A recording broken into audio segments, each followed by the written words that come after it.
everybody. This is William del Pilar, and this is a Points on the Board clip. Week 17 NFL Power Rankings, my top 10. At number 10, let's start it out with the Tampa Bay Buccaneers, 8-7. And they beat up on the Jacksonville Jaguars 30-12. Look, I read a report from a writer stating how shocked he was that Baker Mayfield is playing so tough, has a never quit attitude, and how impressed he is by it. Look, bozo,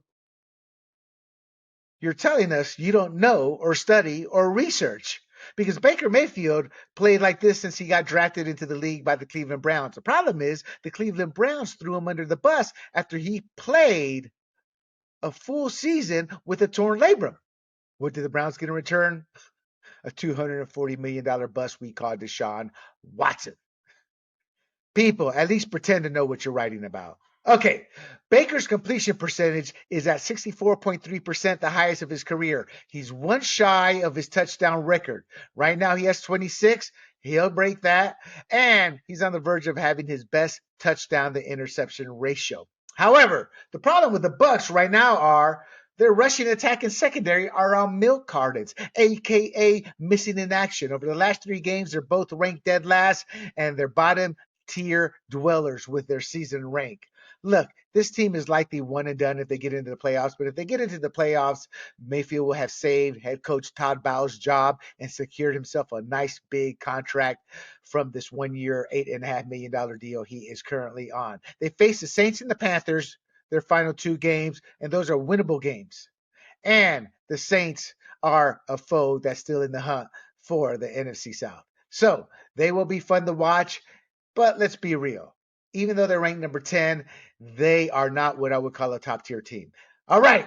At number 9, we got the Dallas Cowboys, 10-5, a big-time loss to the Miami Dolphins. It was actually a squeaker, but what can you say? Look, Dak Prescott and the MVP sweepstakes are over, done, finite, kaput.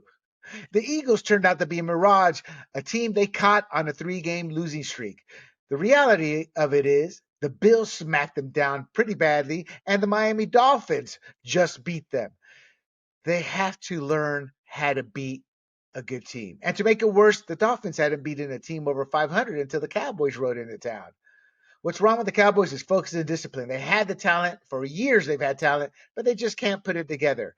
They still have a shot this year. They end the season with the Lions and Commanders. If they can get past the inconsistent Lions, who are a great team but play up and down to many of their opponents, they can get by the Commanders and ride high into the postseason. But that Lions game will be a big test. And number 8, the Kansas City Chiefs, a record of 9-6 with a heartbreaking beatdown by the Las Vegas Raiders, 20-14. Okay, it wasn't a beatdown, but it was a shocking loss. Everyone thought they would win. It's their 4th loss at home. And what's worse, the Raiders didn't complete a pass after the 4th quarter and still won. The drops continue for the Chiefs, and you can include fantasy football stud tight end Travis Kelce in that lot.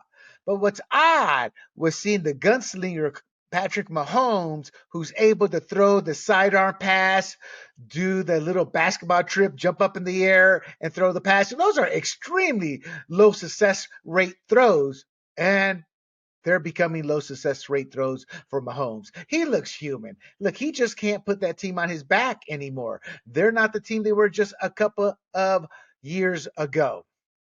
The team is frustrated. They're yelling at each other, screaming at each other, from the coach to Kelce to Mahomes. Look, Mahomes is in his 7th season. He's a veteran. He needs to show team leadership.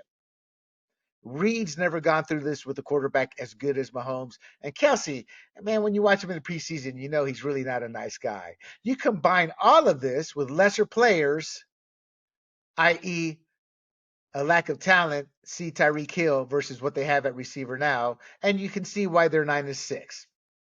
They can get out of this funk because they have Patrick Mahomes, but they have come back to earth and are a beatable team now. At number 7, the Cleveland Browns, 10-5, and they beat up pretty well on the Houston Texans, 36-22. But the Texans were without C.J. Stroud. Look, what can you say about old man Joe Flacco? Super Bowl MVP?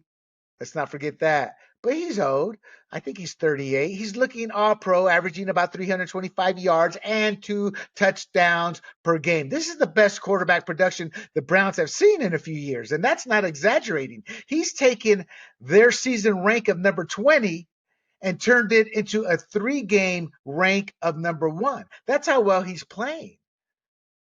They already have a defense that's elite. And now with Flacco allowing the defense to rest a bit more because they're not on the field so much, this team could go deep. Look, they have the Jets, who have a strong defense, so that's a great test for Flacco in the offense, and the Bengals, who are competitive and in their division.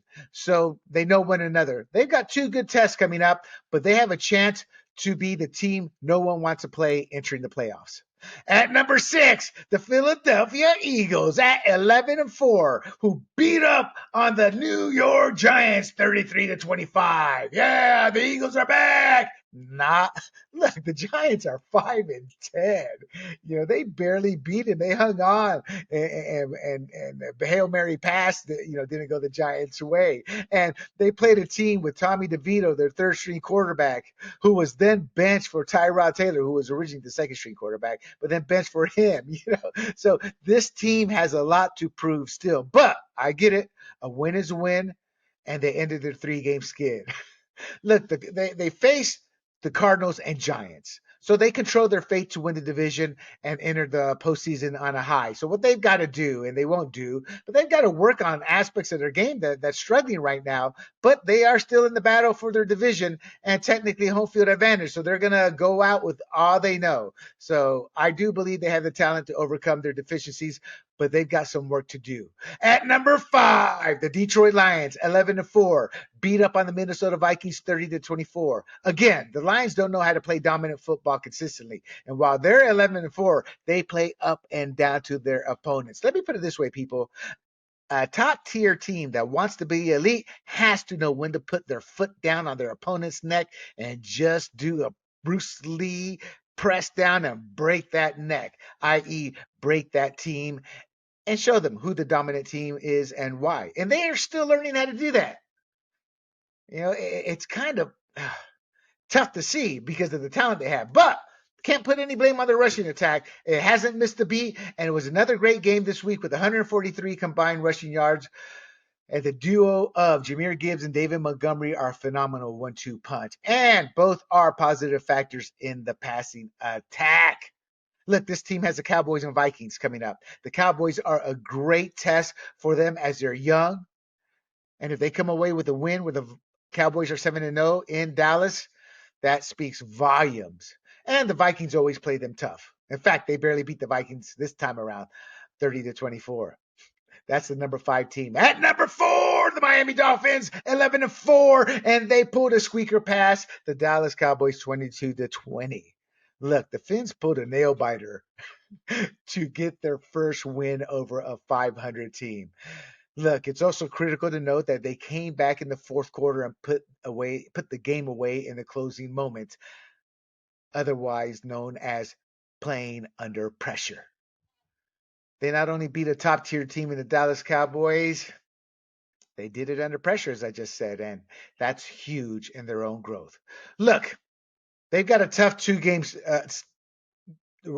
2 games to go. They got the Ravens, or they traveled to Baltimore to face the Ravens, and they're at home against the Bills, who gave them a decidedly strong beatdown. And both teams are playing at a high level. So this is actually, granted, let's assume they get in, but this is a great test for this team that is actually probably a year away to enter the postseason with some momentum and on a high note.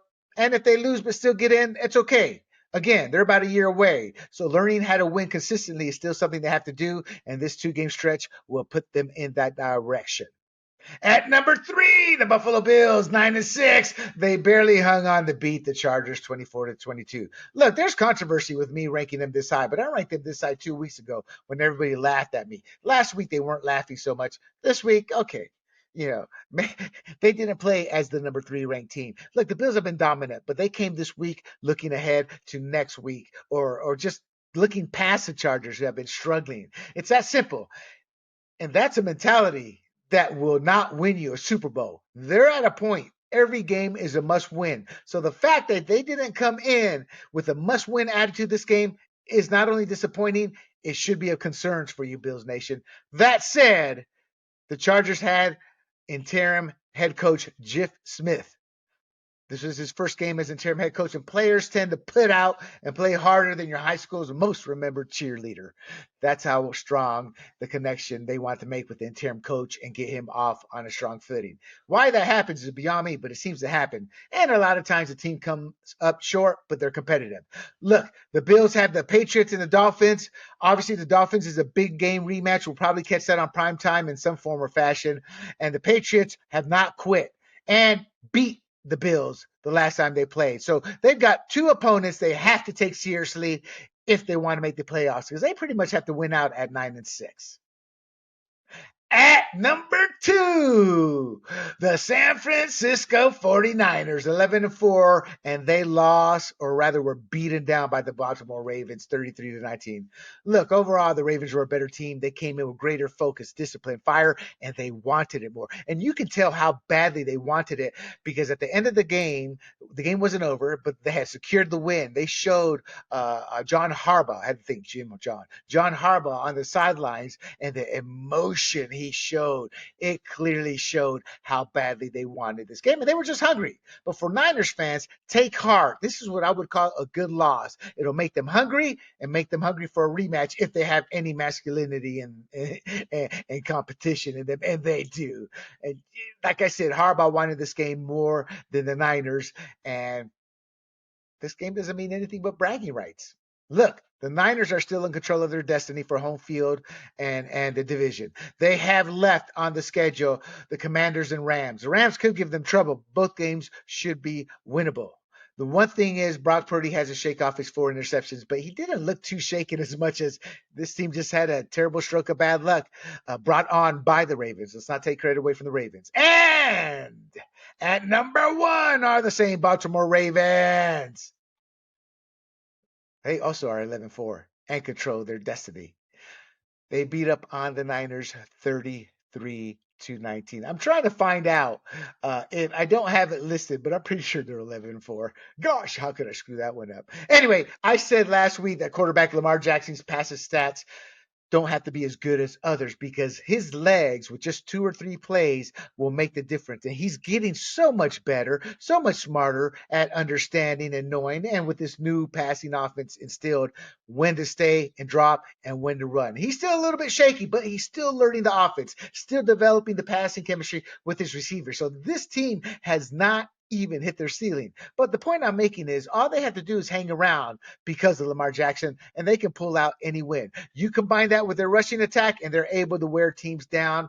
And you combine that with the Niners' injuries and then the in-game injuries they suffered, and the contest really was in no doubt. And they won handily with a rush attack that gave the 49er quarterbacks no time to throw, 4 sacks and 5 interceptions. Look, this team is for real.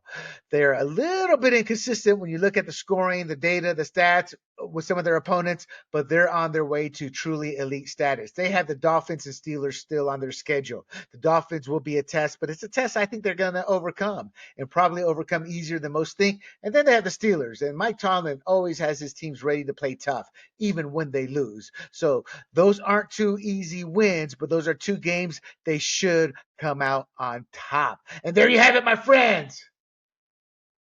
Points on the board, the clip.